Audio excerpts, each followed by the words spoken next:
வணக்கம். மகாராஷ்டிரா தேர்தல், மகாராஷ்டிராவில் இருக்கக்கூடிய மக்கள் ஏமாற்றப்பட்டார்களா?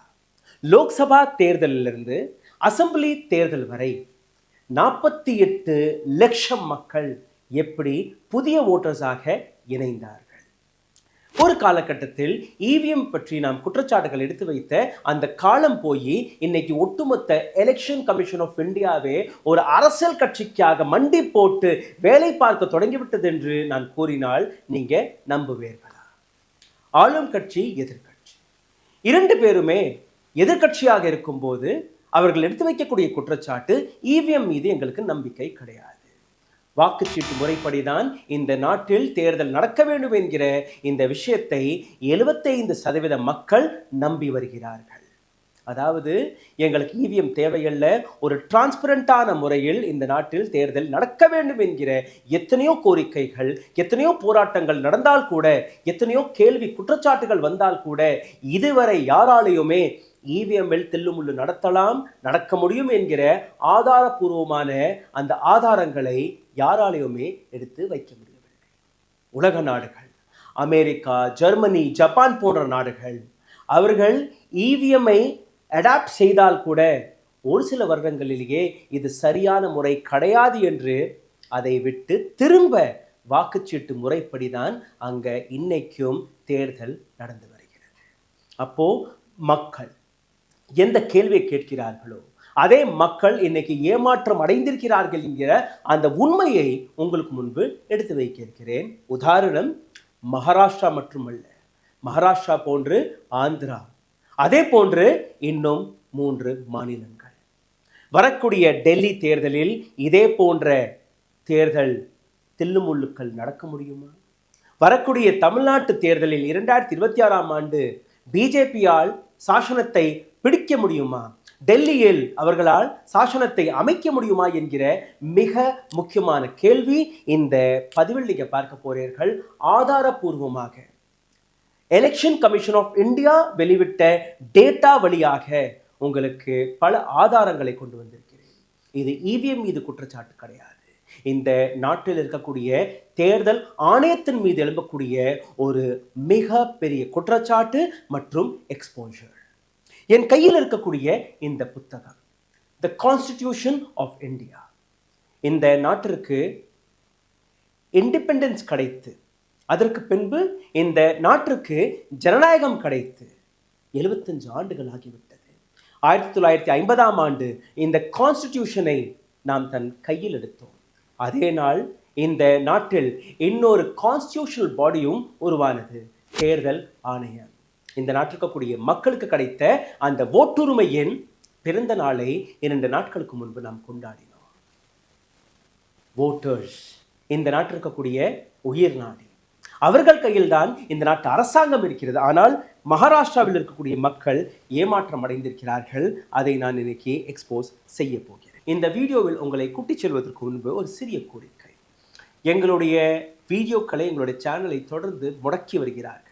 எங்களுடைய வீடியோக்களுடைய வியூஸ்களை பார்த்தாலே உங்களுக்கு புரிய வரும் எந்த அளவில் ஆழமான ரிசர்ச்சுடன், எத்தனை மணி நேரம் அதற்கான ரிசர்ச் இருக்கிறது, அதற்கான எடிட்டிங், மற்ற ப்ராசஸ்கள் இருக்கிறது. இதை தாண்டி உங்களிடம் போகக்கூடிய அந்த ஆதாரபூர்வமான டேட்டா போய் சேரக்கூடாது என்கிற ஒரு அக்கறையுடன் ஒரு சில அமைப்புகள் எங்களுக்கு எதிராக வேலை பார்க்க தொடங்கிவிட்டார்கள். இதிலிருந்து மீட்டெடுப்பதற்காக உங்களுடைய ஒரு சிறிய உதவி எங்களுக்கு தேவைப்படுது. தயவு செய்து இது போன்ற வீடியோ வந்த உடனேயே உங்களுடைய கருத்துக்களை கீழே பதிவிடுங்கள், லைக் போடுங்கள், ஷேர் செய்யுங்கள். இதை தாண்டி இந்த சேனலை, இண்டிபெண்டன்ட் ஜேர்னலிசத்தை சப்போர்ட் செய்ய நினைக்கக்கூடிய நபர்கள் கீழே இருக்கக்கூடிய யூபி ஐடியிலும் உங்களுடைய சப்போர்ட்டை அனுப்பலாம். கூகுள் பே, போன்பே, பேடிஎம் வழியாக. 48 லட்சம் ஓட்டர்ஸ் மகாராஷ்டிரா லோக்சபா எலெக்ஷன் மற்றும் அசெம்பிளி எலெக்ஷன் இந்த 6 மாதத்திற்குள் எப்படி இணைக்கப்பட்டார்கள்? இந்த புதிய ஓட்டர்ஸ் எங்கிருந்து வந்தார்கள்? மகாராஷ்டிராவிலேயே பிறந்த ஓட்டர்ஸ்களா, அல்ல உத்தரப்பிரதேஷ், பீகார், மத்திய பிரதேஷ் இது போன்ற பல மாநிலங்களிலிருந்து திரட்டப்பட்ட போலி ஓட்டர்ஸ்களா என்கிற இந்த கேள்வி. ஏன் இந்த கேள்வி? இந்த கேள்வியை நான் இன்னைக்கு கேட்கவில்லை என்றால் நாளைக்கு இதே வேலைதான் தமிழ்நாட்டிலும் நடக்கும், நாளைக்கு இதே வேலைதான் டெல்லியிலும் நடக்கும். ஏன்னா கோதுமை இது போன்ற கேள்விகளை கேட்க மறந்து விட்டார்கள். இந்த நாட்டில் இருக்கக்கூடிய கான்ஸ்டிடியூஷனல் பாடியான தேர்தல் ஆணையத்தின் மீது மக்களுக்கு நம்பிக்கை கிடையாது. இந்த நாட்டு தேர்தல் ஆணையமும் அது போன்று நடக்கவில்லை. மக்கள் கேள்வி கேட்கக்கூடாது. மக்கள் கேள்வி கேட்டால் கூட அதற்கான அதிகாரத்தை நாங்கள் பறித்து விட்டோம், நாங்கள் ஆர்டிஐ முறைப்படி கூட உங்களுக்கு எந்த விதமான பதிலும் கொடுக்க மாட்டோம் என்கிற ஒரு புதிய சட்டத்தை கொண்டு வந்துவிட்டார்கள். 2019ஆம் ஆண்டிலிருந்து 2024ஆம் ஆண்டு வரை ஆக மொத்தம் 5 வருடத்தில் 32 லட்சம் புதிய ஓட்டர்ஸ்கள் மகாராஷ்டிராவில் சேர்க்கப்பட்டார்கள். 5 வருடத்தில் 32 ஓட்டர்ஸ்கள்.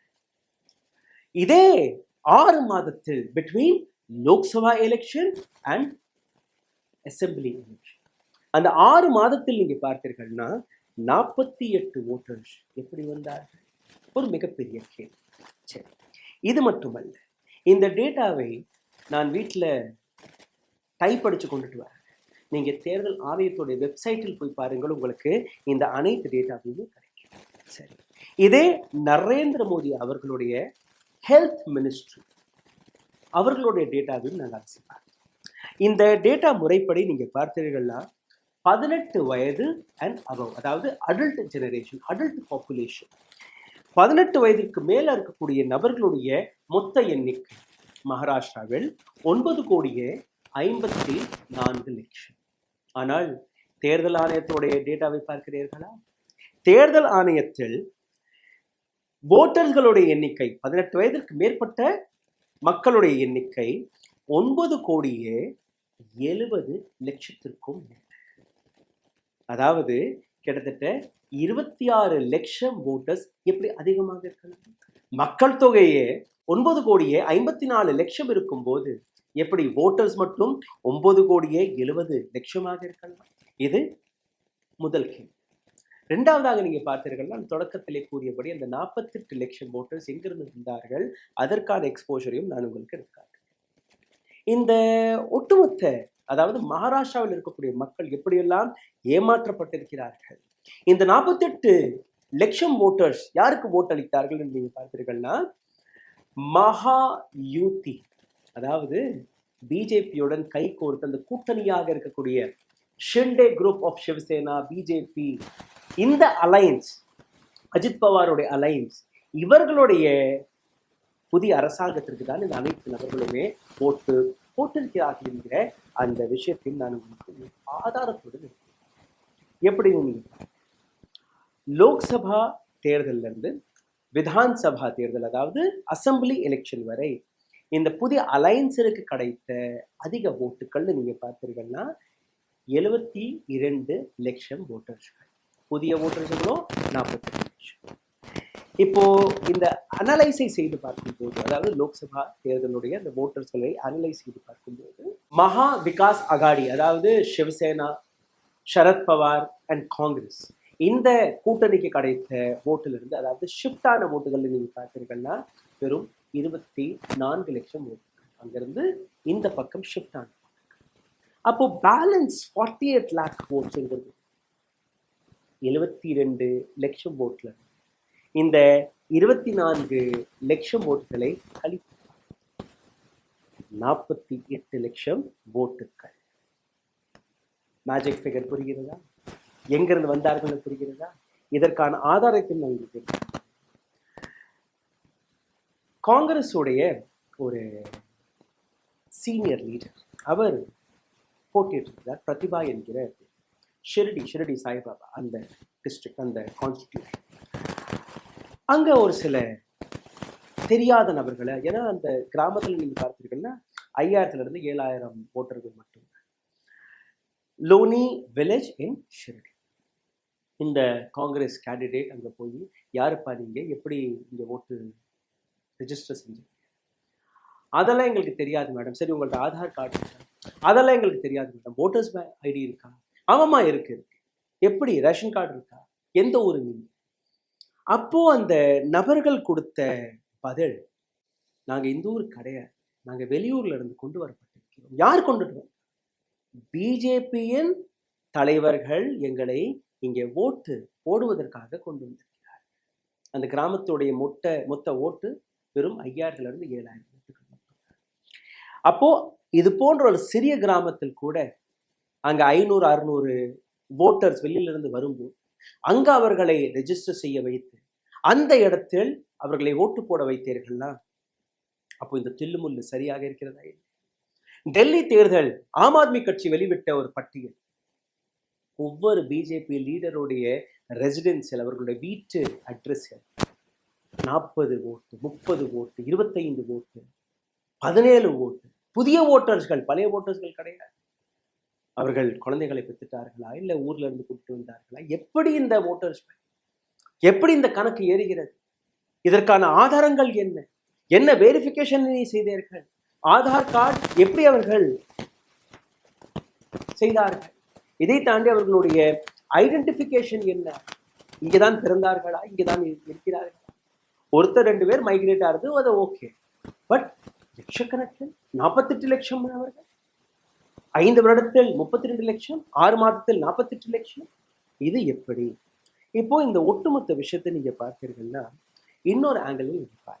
ஒட்டுமொத்த மகாராஷ்டிராவில் இருக்கக்கூடிய கான்ஸ்டிடியூன்சி 132 சஸ்பீஷியஸ், இந்த கான்ஸ்டிடியூன்சியில் இருக்கக்கூடிய சஸ்பீஷியஸ் ஓட்டர்ஸ்களை நீங்க பாருங்க.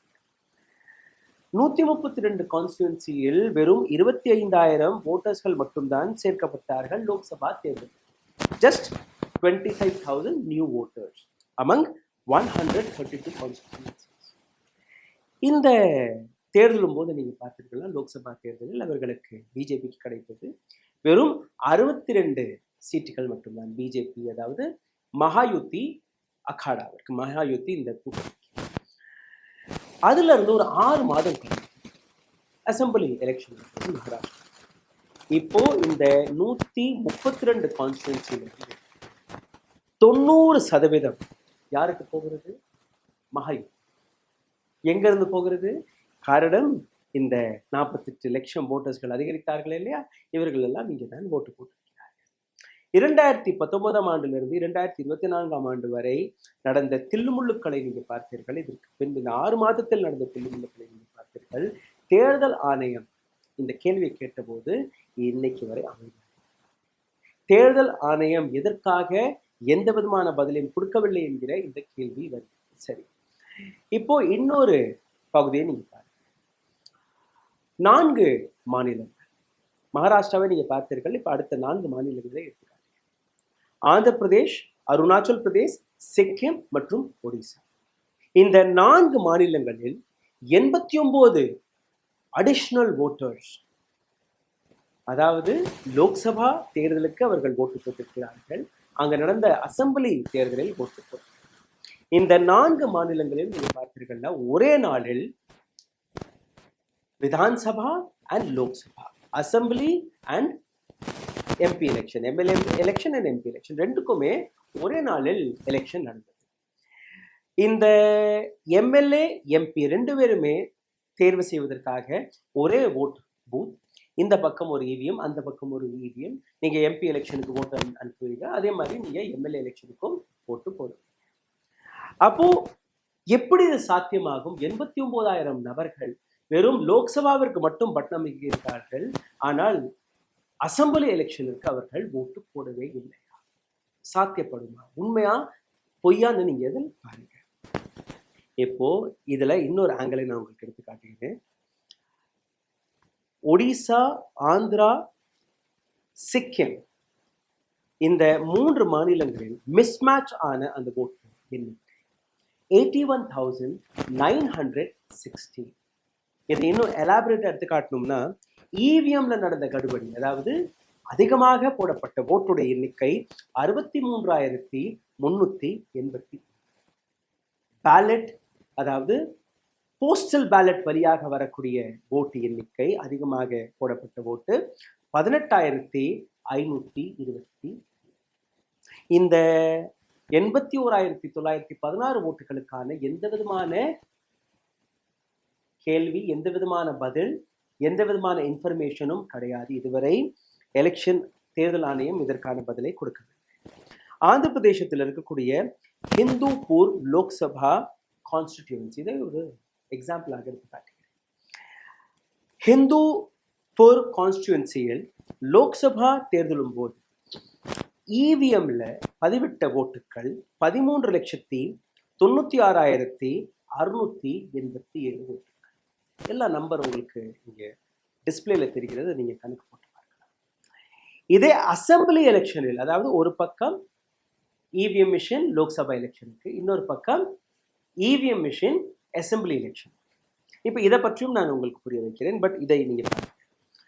லோக்சபா எலெக்ஷனுக்கு 13,96,687 ஓட்டு. அசம்பிளி எலெக்ஷன் இருக்கு, அதே நபர்கள் போட்ட ஓட்டில் 14,01,367, அதாவது 4,685 ஓட்டுகள் அதிகமாக இருக்கு. பிரதானமான இப்போ இந்த லோக்சபா அதாவது எம்பி, அசம்பிளி அதாவது எம்எல்ஏ, இந்த இரண்டு எலெக்ஷனுமே ஒரே நேரத்தில் ஒரே இடத்தில் எப்படி அமைக்கிறார்கள், அதில் நடக்கக்கூடிய பல்வேறு விஷயங்கள் என்ன, எப்படி இந்த அதிக ஓட்டுகள் நடந்தது, அதை நீங்க புரிந்து கொள்ள வேண்டும். இதே இடத்தில் நீங்க பார்த்தீர்கள்ல, இன்னொரு கான்ஸ்டியூன்சியும் நான் உங்களுக்கு எடுத்து காட்டுகிறேன். அதாவது ஒடிசாவில் இருக்கக்கூடிய தென்கனால் கான்ஸ்டியூன்சி. இதுல நீங்க பார்த்தீர்கள்ல, லோக்சபா கான்ஸ்டியூன்சிகள் 4,056 ஓட்டுகள் அதிகமாக போடப்பட்டிருக்கிறது. இந்த அதிகமாக போடப்பட்ட அனைத்து கான்ஸ்டியூன்சிகளிலுமே யார் வெற்றி பெற்றது என்று பார்த்தீர்கள்ல, பிஜேபி அல்ல பிஜேபியுடன் அலைன்ஸில் இருக்கக்கூடிய நபர்கள் தான் அங்க வெற்றி பெற்றிருக்கிறார்கள். இப்போ இந்த ஒட்டுமொத்த ப்ராசஸை புரிந்து கொள்ளுங்கள். ஒரு ப்ரெசைடிங் ஆஃபீஸர், ஒவ்வொரு பூத்திலும் நீங்க பார்த்தீர்கள்ல ஒரு ப்ரெசைடிங் ஆஃபீஸர் இருப்பார். அந்த ப்ரெசைடிங் ஆஃபீஸருக்கு கீழே 5 போலிங் ஆஃபீஸர்கள் இருப்பார். இந்த 5 போலிங் ஆஃபீஸர்களுமே ப்ரெசைடிங் ஆஃபீஸருக்கு அவருடைய கட்டுப்பாட்டில் அவருக்கு கீழே தான் இவர்கள் வேலை பார்ப்பார்கள். ஆனால் இந்த 5 நபர்கள் தான் அங்கே வேலை பார்க்கக்கூடிய நபர்கள். முதல் ஆஃபீஸர், அவருடைய வேலை என்ன? நீங்க வரிசையில் நின்று ஓட்டு போட போறீங்க.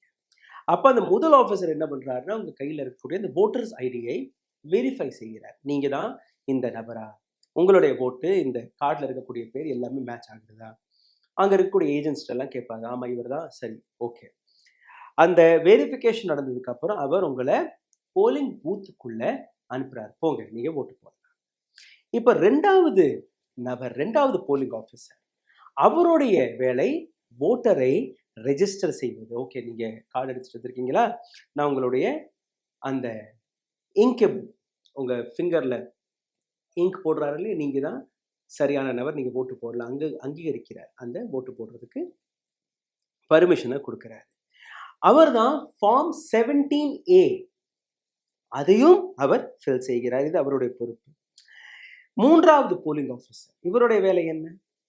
Issuing voter slip. நீங்க எடுத்து செல்லக்கூடிய அந்த ஓட்டர் ஸ்லிப்பை இஷ்யூ செய்யக்கூடிய நபர் இந்த மூன்றாவது நபர். இந்த மூன்றாவது போலிங் ஆஃபீஸர், அவருடைய இன்னொரு வேலை இருக்கு. அவர் கொடுக்கக்கூடிய அந்த ஸ்லிப் இருக்கு இல்லையா, அது 2 விதமான ஸ்லிப் கொடுக்குறாரு. ஒன்று வந்து வெள்ளை நிற ஸ்லிப், இன்னொன்று வந்து pink rose colour slip. Rose colour slip Lok Sabha விதான்சபாவிற்கு, எம்எல்ஏவிற்கு. வெள்ளை நிற ஸ்லிப் வந்து லோக்சபா எம்பி எலெக்ஷன் இருக்கு. இந்த 2 ஸ்லிப்ஸ்களையும் எடுத்து 4வது டேபிளுக்கு அவங்க போறாங்க. 4வது டேபிள் இருக்கக்கூடிய 4வது போலிங் ஆஃபீஸர், இவர் லோக்சபா அங்க இருக்கக்கூடிய அந்த வெள்ளை ஸ்லிப்பை வாங்கி ஓட்டர்ஸ்களை கைடு செய்கிறார். இந்த இடத்துல நீங்க ஓட்டு போடுங்க, இது லோக்சபாவிற்கான. அவர் தான் அந்த ஒட்டுமொத்த ப்ராசஸையே கண்காணிக்கிறார். அதே நபர் கையில் தான் அந்த இவிஎம் உடைய கண்ட்ரோலும் இருக்கிறது. இப்போ அதே நபர் 5வது போலிங் ஆஃபீஸரிடம் போறார். அவருக்கு என்ன பொறுப்பு? Assembly election. அந்த பிங்க் கலர் ஸ்லிப் இருக்கு இல்லையா, ரோஸ் கலர் ஸ்லிப், அதை எடுத்துட்டு அவர் அசம்பிளி எலெக்ஷன், அதாவது எம்எல்ஏ எலெக்ஷனுக்கு போறார். அவரும் அதே போன்ற ப்ராசஸ், அதாவது நீங்க ஓட்டு போடலாம், அந்த பட்டன் எல்லாம் ரீசெட் பண்றது, இது எல்லாமே அவருடைய வேலை. அப்போ 1லிருந்து 5 ஆஃபீஸர்களுடைய பொறுப்புகளை நான் உங்களுக்கு எடுத்து காட்டிட்டேன்.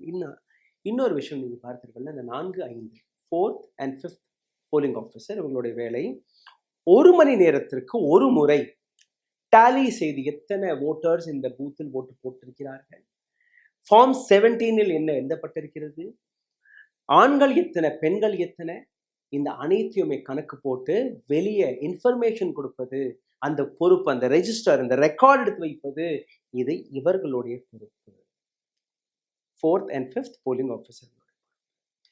இப்ப இந்த ஒட்டுமொத்த விஷயத்தை நாங்க எப்படி இந்த 89,000 ஓட்டர்ஸ்கள் அதிகமாக இருக்கிறார்கள், எப்படி அந்த 48 லட்சம் ஓட்டர்ஸ்கள் மகாராஷ்டிராவில் அதிகமாக சேர்க்கப்பட்டார்கள் என்கிற இந்த கேள்வியை நாங்க தேர்தல் ஆணையத்திற்கு ஒரு கேள்வியாக அனுப்பினோம் ஒரு 4-5 நாட்களுக்கு. இதுவரை அந்த கேள்விகளுக்கான பதில் வரவில்லை. மகாராஷ்டிரா தேர்தலும் போது அந்த ரிசல்ட் வந்ததற்கு பின்பு அந்த கேள்வியை நாங்கள் அனுப்பினோம். ஆனால் அதற்கும் பதில் கிடைக்கவில்லை. இப்போ சிந்தித்து பாருங்கள், முன்னாள் தேர்தல் ஆணையரான ஓபி ராவத் அவரிடம் ஒரு தொலைபேசியில் கேட்டிருக்கும் போது அவர் கொடுத்த பதில், இதெல்லாம் டிஸ்கிரிபன்சி விஷயங்கள் தான், இதெல்லாம் பெரிதுபடுத்தக்கூடாது, தேர்தல் ஆணையம் சரியாக தான் நடக்கிறது. ஒரு சில நபர்கள் லோக்சபாவிற்கெல்லாம் ஓட்டு போட மாட்டாங்க, அவங்க நேரடியாக எம்எல்ஏ எலெக்ஷன், அதாவது அசம்பிளி எலெக்ஷனுக்கு மட்டும்தான் ஓட்டு போடுவாங்க. ஏன்னா அதுதான் அவர்களோட local issue, local politics, national issue எல்லாம் அவங்களுக்கு தேவை. ஆனால் இதே விஷயத்தை இன்னொரு தலைவரான அமர் பட்நாயக், ராஜ்யசபாவின் MP, national spokesperson for Odisha, பிஜேபியை அவர் அக்யூஸ் செய்கிறார். எலெக்ஷன் கமிஷன் ஆஃப் இந்தியா, நான் அந்த ஷிரடியோடைய கதையை உங்களுக்கு எடுத்து காட்டினேன் இல்லையா, ஷிரடியில எப்படி அந்த தில்லுமன் நடந்தது, எந்த விதமான ஆக்ஷன் எடுக்கவில்லை. அன்னைக்கு அந்த கம்ப்ளைண்ட் காங்கிரஸ் வழியாக, மற்ற எதிர்கட்சி வழியாக தேர்தல் ஆணையத்திற்கு கொடுக்கப்பட்டது. யார் இந்த நபர்கள், எப்படி இந்த ஓட்டர்ஸ்கள் உள்ள வந்தார்கள், இவர்களுடைய அட்ரஸ் என்ன, ஆதார் கார்டு என்ன, எதுவுமே தெரியவில்லையே.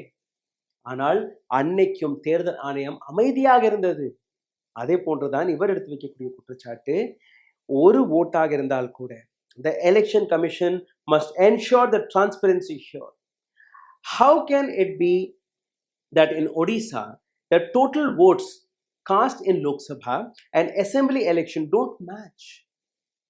எப்படி இது சாத்தியமாகும்? லோக்சபா and assembly எலெக்ஷனில் போடப்பட்ட ஓட்டுகள் எப்படி மிஸ்மேட்ச் ஆக இருக்கிறது? இதற்கான பொறுப்பு முற்றிலும் தேர்தல் ஆணையம், அதற்கான பதிலையும் அவர்கள் தான் கொடுக்கணும் என்று கூறுகிறார். இப்ப இந்த ஒட்டுமொத்த விஷயத்தை நீங்க பார்த்தீர்கள்னா, தேர்தல் ஆணையத்தின் மீது இத்தனை கேள்விகள், இத்தனை குற்றச்சாட்டுகள் வந்தால் கூட ஏன் தேர்தல் ஆணையம் இன்னைக்கு வரை அமைதியாக இருக்கிறது?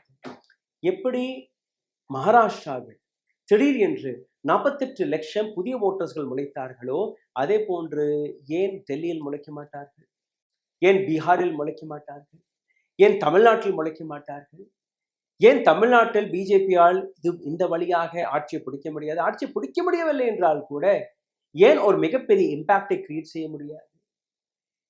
எப்படி இந்த ஓட்டர்ஸ்கள் உள்ள வந்தார்கள், அதற்கான ஆதாரங்கள் என்ன? ஏன் இதுவரை தேர்தல் ஆணையம் தன்னுடைய வெப்சைட்டில் மகாராஷ்டிரா ரிசல்ட்டை இதுவரை அந்த ரிசல்ட்டை தெளிவாக ஓபனாக போடவில்லை? இதுவரை ஹரியானா எலெக்ஷனுக்கான 30க்கும் மேற்பட்ட